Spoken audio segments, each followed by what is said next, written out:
Warahmatullahi wabarakatuh. Di sini saya Bella Salsabella akan sedikit menjelaskan tentang pengertian utility. Utility menurut bahasa adalah berguna.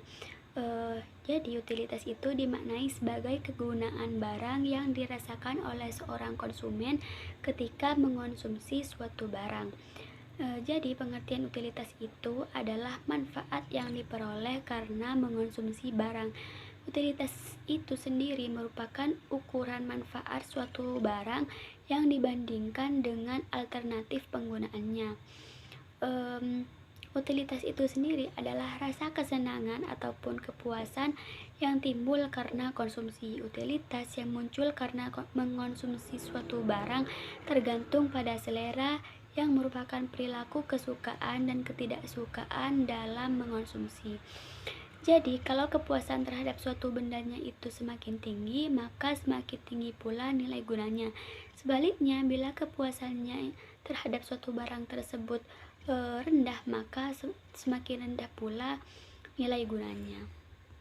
Dan utilitas itu sendiri dibedakan menjadi dua, yaitu utilitas total dan utilitas marginal. Utilitas total itu adalah kepuasan total yang dinikmati konsumen karena melakukan konsumsi. Sebagai contoh, utilitas total adalah kepuasan total yang Anda dapatkan dengan mengonsumsi 4 gelas air. Kemudian untuk utilitas marginal itu sendiri adalah perubahan utilitas total akibat adanya perubahan konsumsi suatu barang sebesar 1 unit. Sebagai contoh, utilitas marginal dari gelas ketiga adalah perubahan utilitas total karena mengonsumsi gelas air yang ketiga. Mungkin hanya itu yang dapat saya sampaikan, kurang lebihnya mohon maaf. Wassalamualaikum warahmatullahi wabarakatuh. Assalamualaikum warahmatullahi wabarakatuh. Di sini saya akan menjelaskan tentang hipotesis utama teori nilai guna atau utility.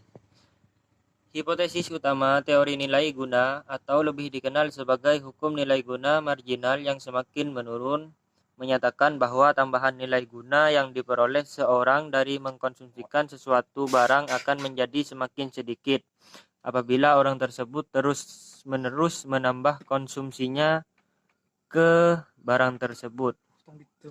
Pada akhirnya, tambahan nilai guna akan menjadi negatif, yaitu apabila konsumsi ke atas barang tersebut ditambah 1 unit lagi, maka nilai guna total akan menjadi semakin sedikit.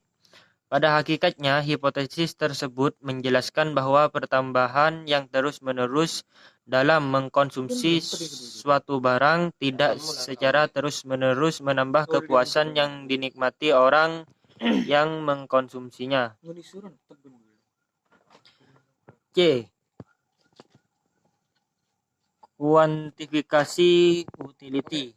Untuk mengetahui kepuasan seorang konsumen dalam teori ekonomi dapat diilustrasikan dalam bentuk TU atau total utility dan MU atau marginal utility. Contohnya bisa dilihat di tabel. Berikut penjelasannya. Tabel di atas menunjukkan ketika makan apel yang keempat, total nilai gunanya meningkat dan nilai gunanya adalah positif. Ini berarti kepuasan seseorang memakan apel mencapai tingkat kepuasan yang maksimal pada apel yang keempat. Namun ketika memakan apel yang kelima, total utility-nya adalah negatif. Bila ia makan apel lagi, maka akan mengurangi tingkat kepuasan. Dari contoh di atas ditunjukkan apabila konsumen memakan 5, 6, dan 7 apel, kepuasan yang didapat dari mengonsumsi apel tersebut lebih rendah daripada kepuasan yang didapat dari memakan 8 apel. Ini berarti lebih baik memakan 8 apel daripada 9 apel, karena kepuasan yang diperoleh dari memakan 8 apel adalah lebih besar. Mungkin ini yang dapat saya sampaikan, kurang lebihnya mohon maaf. Wassalamualaikum warahmatullahi wabarakatuh.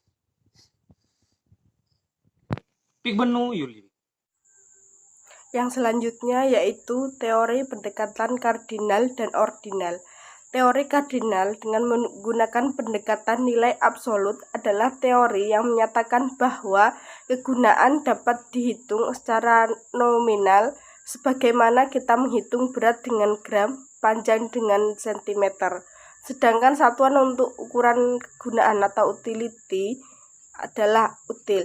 Putusan untuk mengonsumsi suatu barang maupun jasa berdasarkan perbandingan antara manfaat yang diperoleh dengan biaya yang harus dikeluarkan. Tabel utilitas total dan marginal dari mengonsumsi baju bisa dilihat di dalam paper kita. Yang selanjutnya yaitu teori ordinal dengan menggunakan pendekatan nilai relatif. Teori ini menyatakan bahwa keputusan konsumen tidak dapat dikuantitatifkan, hanya dapat dibandingkan sebagaimana kita menilai kecantikan atau kepandaian seseorang. Yang selanjutnya yaitu cara memaksimumkan nilai guna. Kerumitan yang ditimbulkan untuk menentukan susunan atau komposisi dan jumlah barang yang akan mewujudkan nilai guna yang maksimum bersumber dari perbedaan harga-harga berbagai barang. Kalau harga barang adalah bersamaan, nilai guna akan mencapai tingkat yang maksimum apabila nilai guna marginal dari setiap barang adalah sama. Yang terakhir yaitu syarat pemaksimuman nilai guna.